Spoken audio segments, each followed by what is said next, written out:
आज हम देखने वाले हैं कि भाई मशीन खरीदने से पहले या फिर चलाते टाइम हमें क्या क्या सावधानियां रखनी है, क्योंकि बहुत ज़्यादा कंप्लेन आ रही है ऑपरेटरों के द्वारा कि मशीन को बहुत ज़्यादा ब्रेक डाउन कर रहे हैं। वो सिर्फ उनकी गलती से हो रहा है और कंपनी को ब्लेम कर रहे हैं कि कंपनी गलत मशीन बना रही है।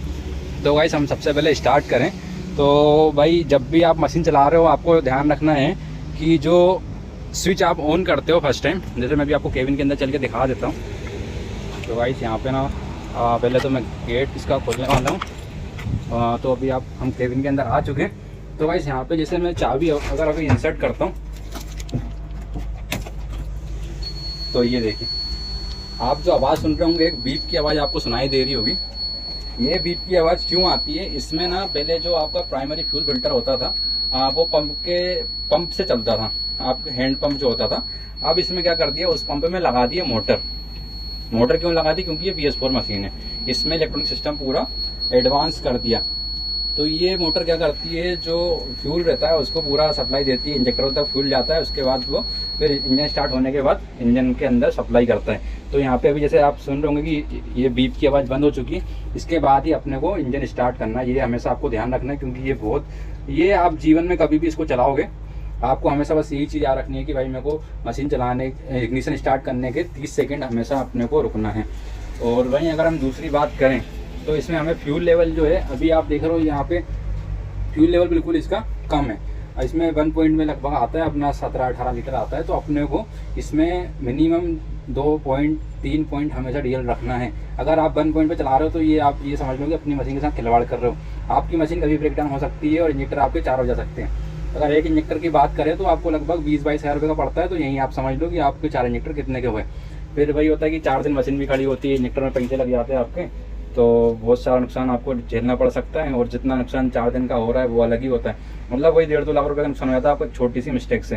तो इन चीज़ों का ध्यान रखें, फ्यूल का सबसे ज़्यादा ध्यान रखिए। और जब भी आप स्टार्ट कर रहे हो तो आपको ध्यान रखना है। और वहीं डैशबोर्ड की अगर हम बात करें तो यहाँ पे आप देख रहे होंगे, आपको पूरे सिग्नल्स आपको यहाँ पे दिख रहे हो। जैसे आप बैटरी का सिग्नल, इंजन स्टार्ट नहीं है तो बैटरी का सिग्नल दे रहा है, क्योंकि मशीन बैटरी लोड पे चल रही है। और कोई भी यहाँ पे आपकी मशीन के अंदर फॉल्ट आता है तो यहाँ आपको डिस्प्ले में शो करेगा, जैसे कि फ्यूल लेवल कम है तो आपको फ्यूल लेवल का सिग्नल शो कर रहा है। वैसे कोई भी प्रॉब्लम आती है इंजन के अंदर आती है, टेम्परेचर की आती है तो वो शो करता है। टेम्परेचर के लिए यहाँ पे भी बना हुआ है, यहाँ पे आप देख रहे होंगे टेम्परेचर के लिए दिया गया है। अगर आपकी मशीन 5 पॉइंट से ऊपर जा रही है तो ये मशीन आप वहीं बंद कर दीजिए। वो कंपनी में, डीलर में आप कंप्लेन करिए कि भैया मेरी मशीन गर्म हो रही है, आप कोई ना कोई एक्शन लीजिए, मैं मशीन नहीं चला रहा हूँ उस टाइम पे, क्योंकि ये बहुत बड़ी प्रॉब्लम भी हो सकती है। तो इन चीज़ों का हमें ध्यान रखना है। और सबसे मेन बात, अगर डीजल आप डलवा रहे हो तो आप उसमें फ्यूल एडिटिव डलवाएं, जो कि सिर्फ 500-250 रुपये का आता है। उसमें 150 ml फ्यूल एडिटिव डलता है, तो वो आपको हमेशा डलवाना ही है, वो हर 250 घंटे पे। आप उसको 2-4-6 पैकेट एक्स्ट्रा में रख लो कि भाई कभी जरूरत पड़ जाए तो मैं इसको डलवा सकूँ। और गाइस अगर हम बुशिंग की बात करें तो ग्रीसिंग की बात करें तो गाइस हमें ट्राई करना है, कोशिश करनी है कि हम JCB का ग्रीस खरीदें। क्योंकि भाई कुछ लोग क्या हो रहा है कि बाहर का ग्रीस खरीद रहे हैं। अब बाहर का ग्रीस खरीदने से क्या कि आप एक बार ग्रीस करते हो वो धूप में मेल्ट हो जाता है, आपको दिन में तकरीबन 2 से 3 बार ग्रीस करना पड़ रहा है, जिससे कि आपकी मशीन में क्या हो रहा है, वो ग्रीस एक हिसाब से लिक्विड बनता जा रहा है। लिक्विड बन रहा है, वो क्या कर रहा है आपके सारे पार्ट्स में जा रहा है, उसको वो यहाँ से धूल पकड़ रहा है और जो भी फ्रिक्शंस हो रहा है वहाँ पे आप पार्ट को डैमेज कर रहे हैं। तो अभी जो JCB का ग्रीस है इसके अंदर एक क्वालिटी ये है कि ये स्टेबिलिटी देता है आपको। जैसे आपकी बुशिंग में ग्रीस लगाए तो आपको वहाँ पे स्टेबल हो जाता है, वो फैलता नहीं है। आप कितनी ही बारिश हो जाए आप देख लेना, अगर फैल जाए ना तो आप वापस ले जाना और पैसे ले आना आपकी ग्रीस के। ये कितनी ही बारिश हो जाए ये ग्रीस वहाँ से अपनी जगह छोड़ता नहीं है। और दूसरा ये है कि ये धूप में भी मेल्ट नहीं होता है, तो ये हमारे लिए बहुत ज़्यादा अच्छी बात है। और भाई ये है कि आप मार्केट का ग्रीस अगर 2 से 3 बार यूज़ करो तो वहाँ JCB का ग्रीस आपको सिर्फ 1 बार करना है। अब यहाँ पे आपको कितनी सारी सुविधाएं एक ग्रीस से। देखो पहला तो ये है, मैं आपको बताता हूँ, पहला तो ये है कि इसमें आपको बाबा ग्रीस करने का जो है आपको हेल्पर रखना था, वो हेल्पर आपने हटा दिया, ठीक है, आपके महीने के 8,000 रुपये ये बच गए। दूसरा, जो ग्रीस मेल्ट हो रहा था और बाकी पार्ट्सों में जा रहा था, वहाँ से धूल पकड़ के उनको पार्ट को डैमेज कर रहा था, वहाँ आपने ये समझ लो कि पार्ट डैमेज होने से बचा लिया। वो मेनली वो पार्ट्स 5 रुपये का, 5,000 का या 5 लाख का हो सकता है, वो आपको भी पता है कि कितने महंगे पार्ट्स आते हैं JCB के।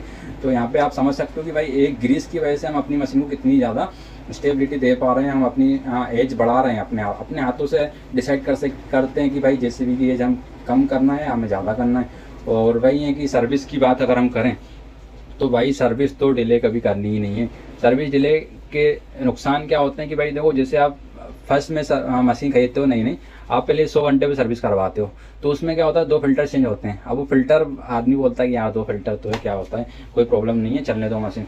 तो उससे क्या होता है गाइस कि जो आपके फिल्टर्स है ना, जो नई मशीन आती है तो इंजन नया होता है, तो उसमें क्या होता है जब इंजन चलता है ना, तो उसके अंदर जो छोटे छोटे पार्टिकल्स होते हैं वो सारे निकलते हैं चलते टाइम, तो वो जाके फ़िल्टर में बैठ जाते हैं और वहाँ पे फ़िल्टर हो जाता है जाम, और वो आपकी सप्लाई कर देता है स्लो, और आपकी मशीन चलने लगती है स्लो। फिर आप बोलते हो कि भैया मेरी मशीन चल रही है, गर्म हो रही है, जो हो रहा है वो हो रहा है, दुनिया भर की बातें करते हैं और आप सर्विस करवाते नहीं हो टाइम पे।